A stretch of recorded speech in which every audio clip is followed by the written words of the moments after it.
money is love. Money is my friend. Money can help me achieve my dreams. So whatever positive affirmations you can come up with, I think anything is good. But I think money is my best friend is a good affirmation. When you worry about money, I would say money is love.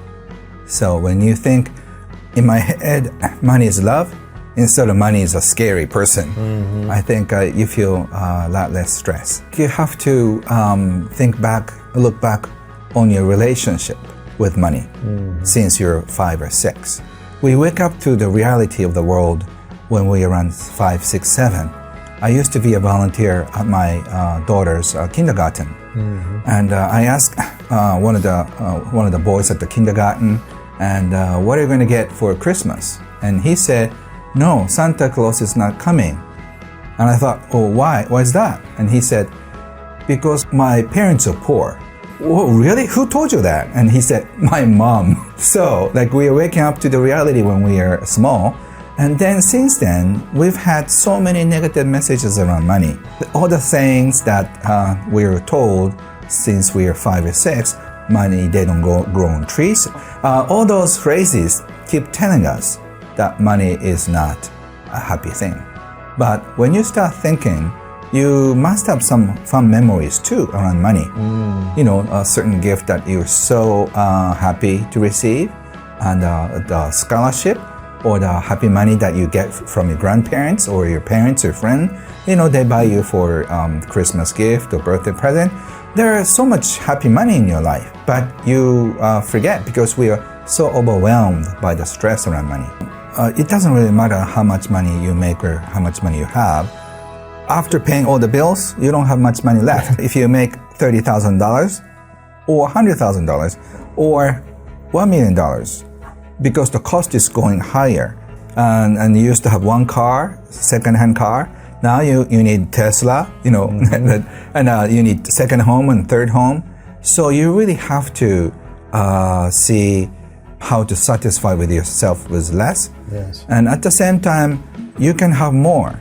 You can have more than necessary. But the food prices are going up and the gas prices are going up.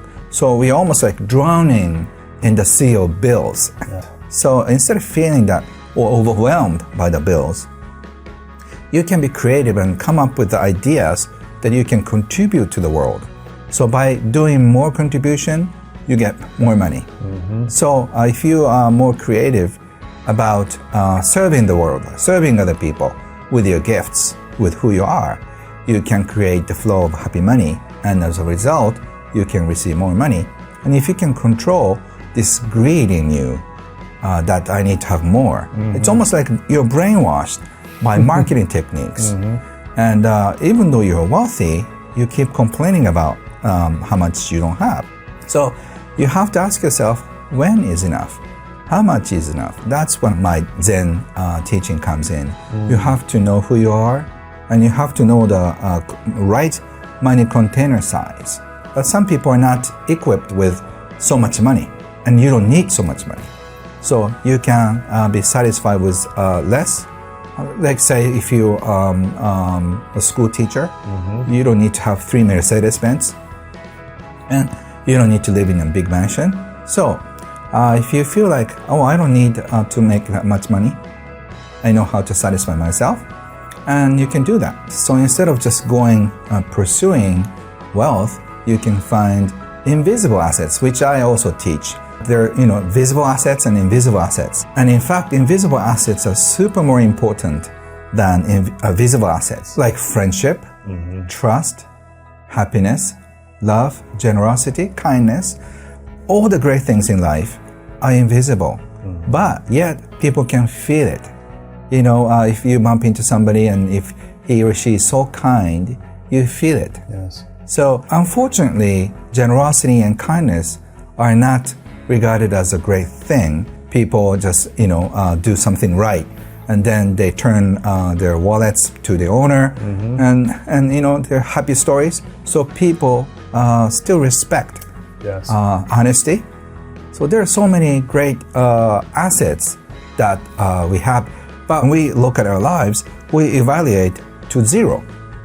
So even though you have not much in your bank account, if you have so many friends, and if you have so many people that you care about you're in heaven. Yes. But you look at your bank account, and then if it's a small number, you get depressed. Mm-hmm. So you have to look at invisible assets, and you should be happy if you have more than 50 friends who let you stay for 1 week. Okay, you're rich. Yeah, and you can spend the whole year by visiting your friend. Yes. And after 1 year, you can go back to your friend number one and say, it's been a year, how are you? Like say some scholars, who are not interested in money at all, they focus on their research and what they can do academically.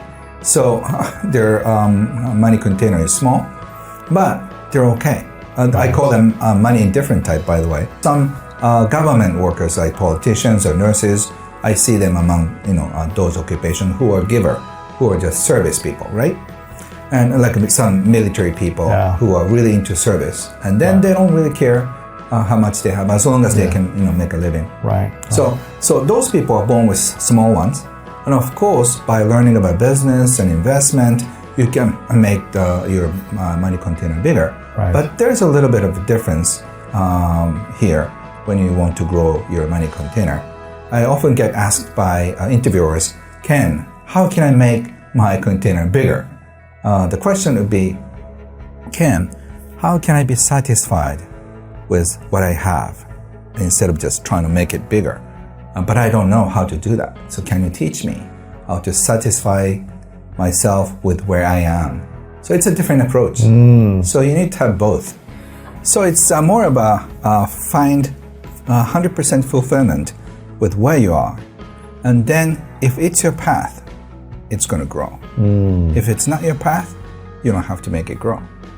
Do you want a super big house if you're only 2 of you?